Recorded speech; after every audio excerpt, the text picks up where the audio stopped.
Environmental issues are so important. Montgomery County passed a very ambitious climate action plan.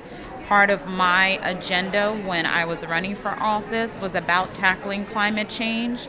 When environmental issues affect communities of color disproportionately and systematically, particularly with respect to health outcomes, we must lift up the voices of advocates and experts such as yourselves to ensure solutions are central.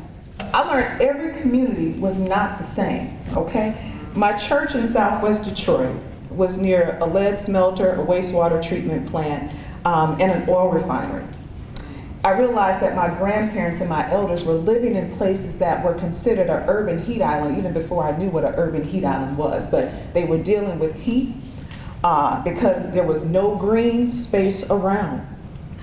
I came to understand very too well the prevalence of lead poisoning in our black and brown babies in certain areas of Detroit.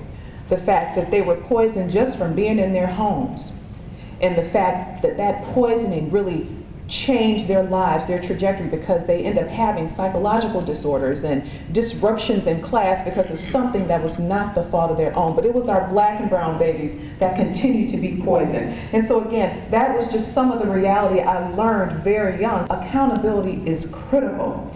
So in order for President Biden's and our shared goals of advancing the Justice 40 initiative and to make environmental justice a reality, we need your help to keep folks accountable. And I'm not scared to say that. We have to keep it real because we have communities, our low-income communities, our black and brown communities, our indigenous communities that are living in crisis every day. Some folks don't even have access to water. Some folks step outside of their home to breathe and it's hazardous. Like, that reality is someone's every day.